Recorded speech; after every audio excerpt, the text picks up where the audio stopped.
First, we'll talk about an operating pro forma, and we'll begin with operating revenue. The top line of revenue items is called the scheduled gross income, or SGI. It's also sometimes referred to as the scheduled rents. And this is what the potential rental income would be if the property were 100% occupied for the entire year.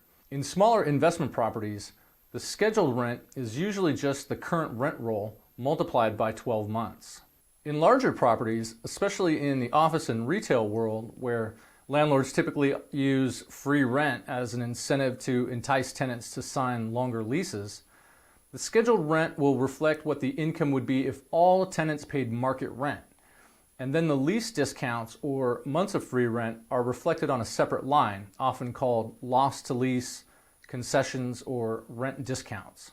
Next, we have vacancy, which represents the lost rental income when a tenant leaves and the space sits empty before a new tenant moves in. Vacancy is a negative number and is usually represented as a percentage of the scheduled gross income. It's not a cash expense, but rather a loss of potential revenue. For most multifamily properties in normal market conditions, the standard vacancy assumption is 5%. For other types of properties, it can vary widely depending on a variety of factors. Next, we have expense reimbursements. This item represents the amount collected from the tenants in addition to the rent to reimburse the landlord for certain operating expenses such as utilities or other services. In multifamily properties, they are often called RUBS, which is an acronym for Ratio Utility Billing System. In other commercial properties, these items are often referred to as net lease items. They're expenses that each tenant must pay, and they're specified in the lease, and the terms tend to vary quite a bit. Finally, we have other income. And this line item represents revenue from sources other than rent, such as laundry income, miscellaneous fees, forfeited deposits, etc. If this income is fairly consistent from year to year, it should definitely be included in the pro forma. The sum of all these revenue items is called the effective gross income, or EGI.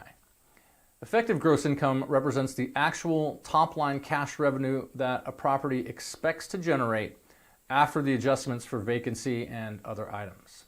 Once we've aggregated all of the revenue items into the effective gross income, then we look at the property's operating expenses. Important to note is that the operating expenses are exactly that. They are only those commonly recurring items that are specifically for operating the physical asset on a day-to-day or monthly basis. They don't include major capital projects that only happen once every few years, and they also don't include principal and interest payments on a loan, as well as non-cash items such as depreciation and amortization. Typically, operating expenses include property taxes, hazard insurance, utilities, property management fees, payroll expenses for on-site employees, repairs and maintenance, landscaping, turnover costs, marketing and advertising, administrative costs, and any other miscellaneous expenses. And finally, another item that's important to include in the pro forma is money set aside for replacement reserves. Savvy operators put aside a dedicated amount each month for bigger ticket items that are still considered recurring expenses, but they may only happen seasonally or less frequently than every month. Once again, every pro forma is unique to each individual asset, so depending on the type of property and where it's located, operating expenses can include a wide variety of subcategories or ancillary items, such as janitorial expenses, concierge services, security, or any other number of things. Just know that any recurring daily, monthly, or seasonal cost that's necessary to consistently operate the properties typically considered an operating expense. Multifamily properties usually have fewer variable operating expenses than other types of properties, such as retail or office. Retail and office properties may include other types of expenses such as tenant improvements, leasing commissions, etc. Once all of these items are accounted for, then they're summed up to determine the total estimated annual operating expenses. And once you've determined the operating expenses, then you subtract that from the effective gross income, and the difference between the two is the net operating income, or NOI. And the NOI is the actual cash generated by the property before any payments to lenders or owners and it's the number that's used to determine the value of the commercial real estate asset.